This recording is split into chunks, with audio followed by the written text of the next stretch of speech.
Welcome home. This is Audio EXP for May the 10th, and the episode title is Aliens and Mimics. FGG Games won the RPG Publisher Spotlight this month. I am in touch, and the first wave of questions have been emailed over.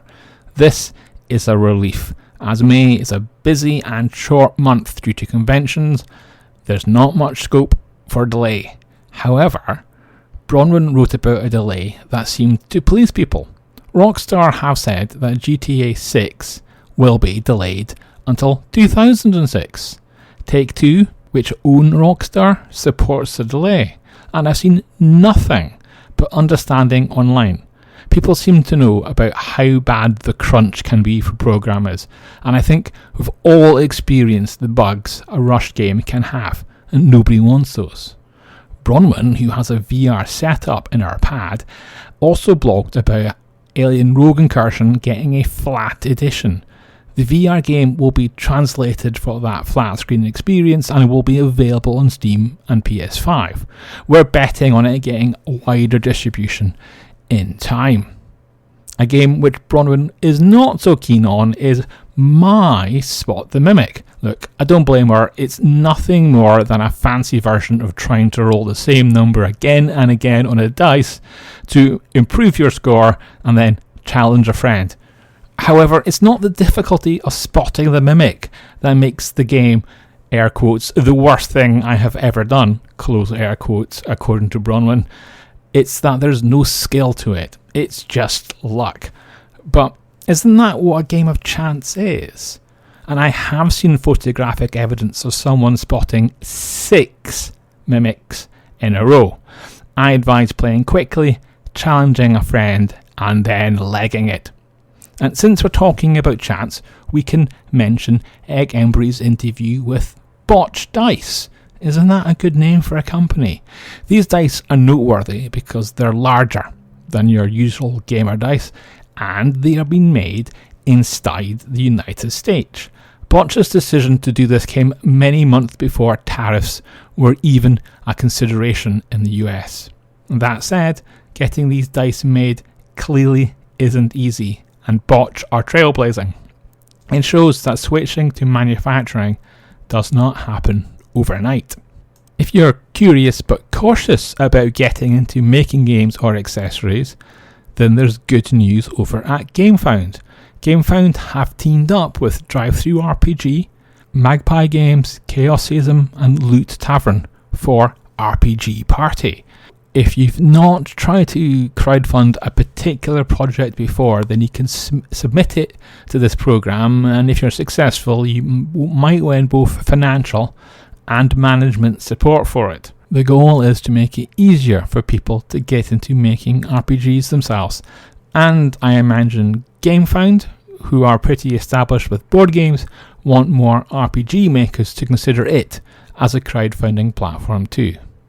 And it's clearly not easy making RPGs, and even successful publishers encounter fresh new problems every month.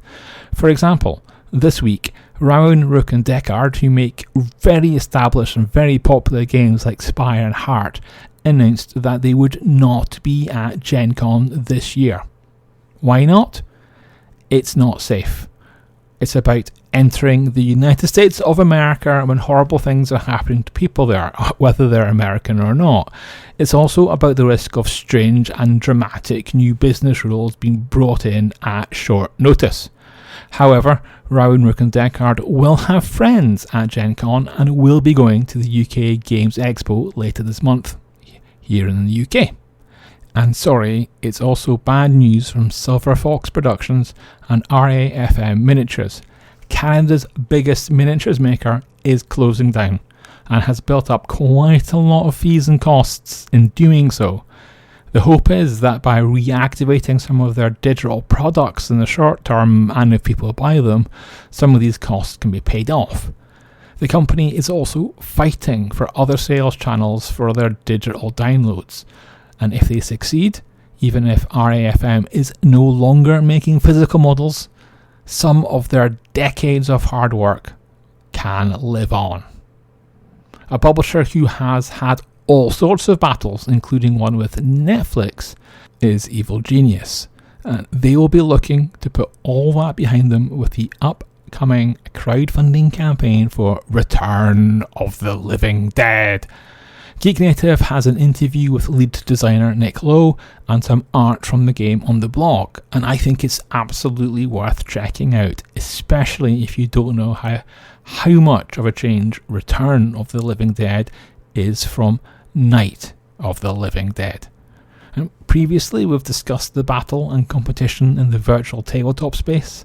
This week Roll20 has announced some $120 worth of free content if you pre-order Eberron, Forge or the Artificer quickly.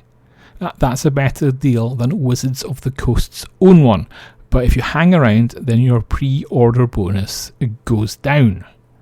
There are some other bundle deals coming up without diminishing returns to look at in just a bit, but first, very quickly, let's mention Holmes & Co. That's a new TTRPG coming from the Italian publisher Neovola Labs, and the Kickstarter is coming, and the Quickstarter is now out and free. There's an investigation with pre-made characters in that free download that's set here in Edinburgh. Of course, it's here that Sherlock Holmes the series was written. The first of 3 bundles to mention, and one of 2 at the bundle of holding that I've written up, is Against the Dark Master. Inspired by MERP, this OSR style game begins with a randomly created villain for your world. And the other bundle is Free Trader Beowulf, which is a sci-fi classic in its own right. The third bundle is at Humble, and is Paisio Publishing's Asian fantasy themed Pathfinder offer. They have the Lost Omen series, and it's that this deal gets into. At the very top tier, there are even hardback editions of the pencil sketch cover of Pathfinder 2 Unlock. I have never seen those on shop shelves here in the UK. Lastly, and not related to Geek Native but a competition for British book buyers, is the Indie Bookshop Org deal. Today and tomorrow, that's the 10th and 11th of May, anyone buying a book or a gift card is automatically entered into a competition to win £250. As someone who likes to have a £10 book voucher ready as an emergency last minute gift to give, this is essentially a free chance to win £250. The only catch, a bit like Roll20's pre-order deal, is that it's so time sensitive. You almost have to pounce as quickly as I recommend you click the mouse playing Spot the Mimic. On that note, spot the mimic and see you next week.